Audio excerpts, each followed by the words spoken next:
Televizorule, îmi amintesc de tine odată cu gustul de mămăligă cu lapte. Stăteai acolo în bibliotecă și dăm voie să spun, nu reprezentai un centru al vieții noastre de familie decât la meciuri sau duminica atunci când organele în marea lor înțelepciune îngăduiau 5 minute de desene animate. De ce te asociezi cu gustul de mămăligă cu lapte e greu de spus, pentru că mâncam la vremea respectivă mai multe lucruri în afară de mămăligă cu lapte. Însă mi-aduc aminte de un meci foarte important, poate cel mai important dintre toate, derbiul Steaua Dinamo. Tu stăteai acolo, bunicul meu stătea acolo, taică meu stătea acolo, femeile își făceau de lucru prin casă, iar eu mâncam mămăligă cu lapte, uite aici. Stăteai în bibliotecă. În biblioteca asemănătoare cu mii de alte biblioteci din toată țara, al căror scop era să te facă să simți că ai cultura la tine acasă, că nu ești un amărât.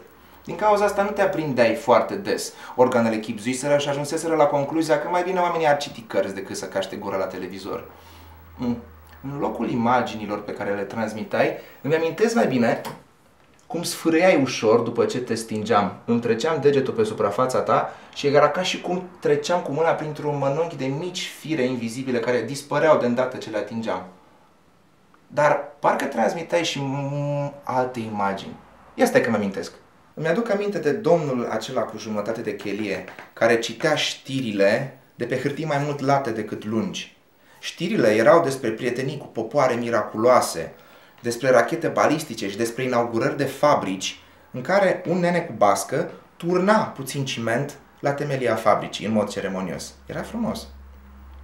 Domnul cu chelie citea aceste știri, ridicând din când în când ochii spre noi, ca să nu ne plictisim. Și într-adevăr, dacă n-ar fi ridicat ochii spre noi, n-am fi plictisit.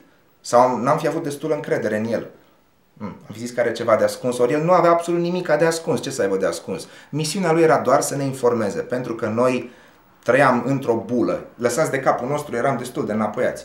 Dacă el nu ne-ar fi spus, noi n-am fi știut că la Cugir, ce nume frumos Cugir, s-a mai deschis o fabrică, sau că racheta balistică, ce nume frumos, balistică, are o traiectorie balistică, adică face o curbă, traversează oceanul și cade exact în capul inamicilor noștri. Mai aflam că foarte multă lume s-a bucurat nespus când l-a văzut pe conducătorul nostru.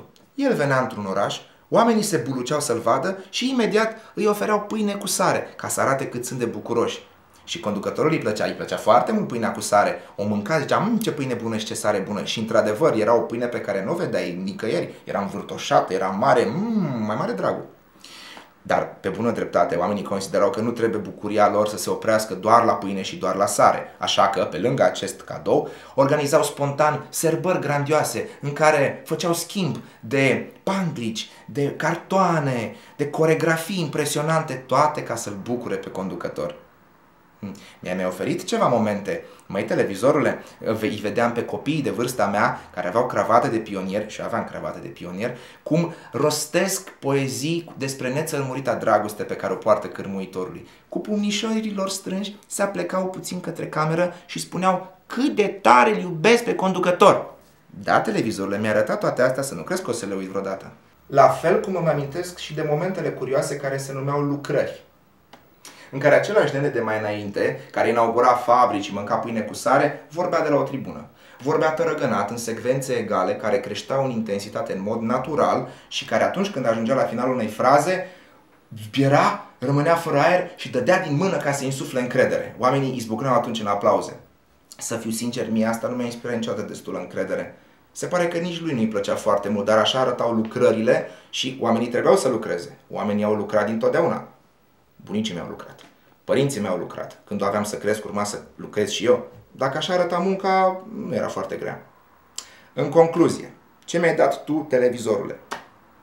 Mi-ai dat muzică bună, românească, cu hăulite și țambal. Mi-ai dat știri despre inaugurări și despre rachete balistice. Mi-ai dat meciuri de fotbal. Mi-ai dat 5 minute de relaxare cu desene animate. După o săptămână așa de încordată, chiar aveam nevoia să mă relaxez. Mulțumesc!